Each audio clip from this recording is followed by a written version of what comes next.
Halo semua, Assalamualaikum warahmatullahi wabarakatuh. Apa kabarnya teman-teman? Saya harap teman-teman sehat semua ya. Amin ya rabbal alamin. Ada yang lagi ramai ini soal catur antara Dewa Sapu melawan Gotham Chess ya. Mari kita simak.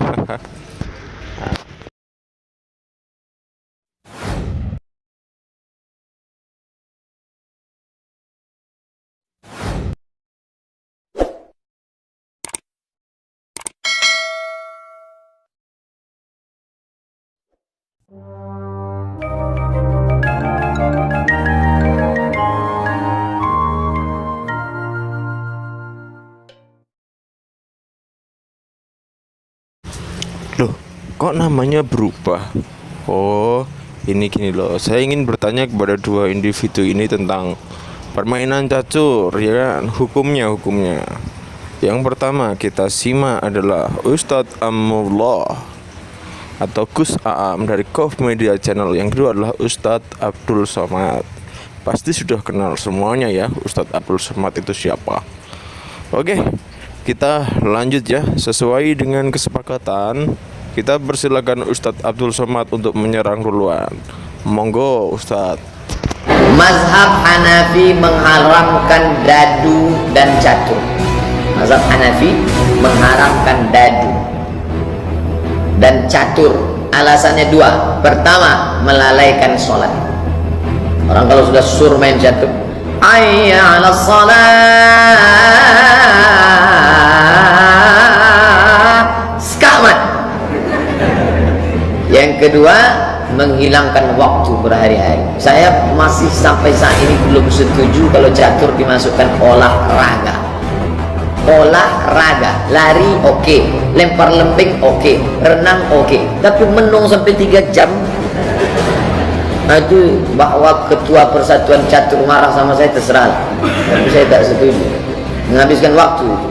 Banyak lagi yang perlu kita pikirkan. Memikirkan bagaimana politik, memikirkan bagaimana anak.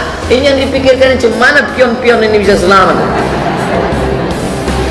Mari kita simak tarung yang kedua, Kof Media Channel. Pernah saya dengar itu ustadz, nggak tahu ustadz apa itu, dia mengatakan catur itu haram. Waduh, ini ngeri nih kalau udah bicara kayak gitu, haram, dengan alasan katanya catur nggak bermanfaat, buang-buang waktu dan tidak dapat apapun, bahkan nggak dapat uang, katanya begitu. Kalau dapat uang biasanya taruhan, judi. Nah, pernyataan seperti ini sangat tidak tepat jika kita menggunakan kaidah usuliyah al aslu fil asya'il ibahah hatta yadulul dalil al tahrim.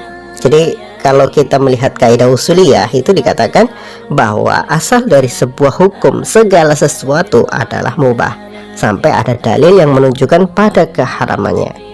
Jadi kalau kita mau merujuk kepada kaidah ini, kaidah usul ini, maka catur itu masih termasuk al-asya yang punya hukum asal ibahah, boleh, mubah sampai ada dalil yang melarangnya. Saya tidak memungkiri bahwa ada ulama yang melarang catur, tapi ulama tersebut menyebutkan alasan haramnya catur menurut beliau bukan sembarangan alasan. Pada mulanya catur itu memang mubah, semuanya sepakat dengan itu.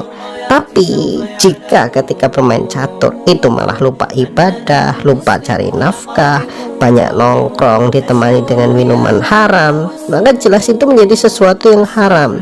Tapi jika bermain catur itu bertujuan untuk mengasah kecerdasan, ya bermain sewajarnya dan tidak mengabaikan kewajiban terhadap Allah, terhadap ibadah, maupun kewajiban terhadap keluarganya tidak diabaikan, ya maka hal itu kembali kepada hukum asalnya, yaitu ibahah atau mubah, halal, boleh.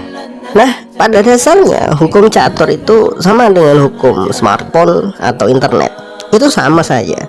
Jadi ketika benda-benda itu memberikan manfaat dan orang-orang yang menggunakannya tidak melalaikan kewajiban, baik kewajiban kepada Tuhan, kepada Allah, ataupun kewajiban kepada keluarganya, ya maka tentunya hukum yang berlaku adalah mubah, boleh. Yang uniknya lagi, dulu catur itu dianggap sebagai permainan biasa yang tidak bernilai dulu, ya ingat dulu, sehingga orang-orang bermain catur itu dianggap membuang-buang waktu. Tapi saat ini kan beda, catur dianggap dan diakui sebagai cabang olahraga. dan bermain catur itu bisa menghasilkan uang, maka tidak ada lagi alasan untuk menyebut bahwa catur itu tidak berguna, apalagi permainan sia-sia. Ya nyatanya memang tidak semua orang bisa main catur.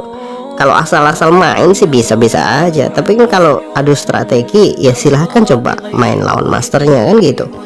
Nah, sebagai penutup, masalah hukum asal segala sesuatu itu adalah mubah dan boleh dilakukan. Namun dalam penggunaan segala sesuatu juga harus dilihat sisi baik dan sisi buruknya, serta jangan berlebihan sehingga mengabaikan semua kewajiban-kewajiban Anda. Itu mungkin yang perlu saya sampaikan. Jadi selama segala sesuatu itu nggak membuat Anda lalai dari kewajiban, ya boleh-boleh saja, itu saja. Tapi kalau sudah sampai pada taraf ketika Anda mempunyai hobi, tapi hobi Anda kok justru malah bikin Anda lupa waktu, lupa ibadah, lupa cari nafkah, apapun itu, nggak cuman catur, main bola, basket, apalagi itu tenis meja, apalagi itu bulu tangkis, ya semuanya akan jadi haram kalau itu melanggar norma-norma, baik norma agama ataupun norma masyarakat yang berlaku. Wallahu a'lam bishawab. Semoga bermanfaat. Ya, sudah jelas ya, pilih mana yang mubah atau haram. Kedua-duanya punya alasan, dan asal muasalnya adalah mubah, ya kan? Jadi kalau mubah jangan diharamkan, kalau haram jangan dihalalkan. Berarti hukumnya adalah mubah.